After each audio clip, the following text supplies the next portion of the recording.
Man of masses NTR lead role play చేసిన Devara movie యొక్క non spoiler review చూద్దాం. మన దేవర సముద్రం ఎందుకెక్కాడు, అక్కడ ఎవరికి భయం అంటే ఏంటో నేర్పాడు, అసలు వాళ్ళు భయపడ్డారా లేదా అనేది మీ థియేటర్లోనే చూడాలి.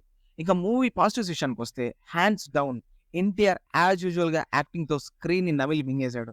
అండ్ దీన్ని ఎలివేట్ చేయడానికి అనిరుద్ మ్యూజిక్ పర్ఫెక్ట్గా సింక్ అయింది అని చెప్పాలి. దేవరాలో 2 క్యామియోస్ ఉన్నాయి. ఒకటి షార్క్, 2 మన జాన్వి. షార్క్ని క్లైమాక్స్ కోసం వాడుకున్నారు అండ్ జాన్వీని చుట్టుపల్లి సాంగ్ కోసం.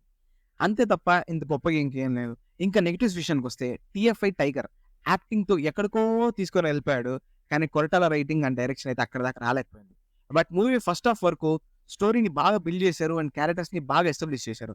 అండ్ ఇంటర్మిషన్ వరకు మంచి హై మూమెంట్స్‌తో అలా తీసుకొని వెళ్లారు. But really disappointed in the second half.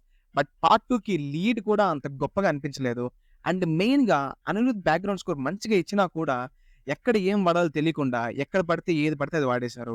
నాకైతే చాలా ఆడ్‌గా అనిపించింది. అండ్ మెయిన్‌గా VFX and cinematography was really bad. ఈజీగా తెలిసిపోతుంది. ఇది బ్లూ స్క్రీన్ షాట్, ఇది నార్మల్ షాట్ అని. ఒక్క ముక్కలో చెప్పాలంటే 'దేవరా' సిద్ధాన్ని భయపెట్టాడో లేదో తెలీదు గానీ, కొరటాల ఫ్యాన్స్‌నైతే పక్కా భయపెట్టాడు. Director failed to take me into the world of 'Devara'. I'm really disappointed. Thank you guys. See you in the next one. Until then do like, share and subscribe. ఇట్లు మీ సోడా బుడ్డి.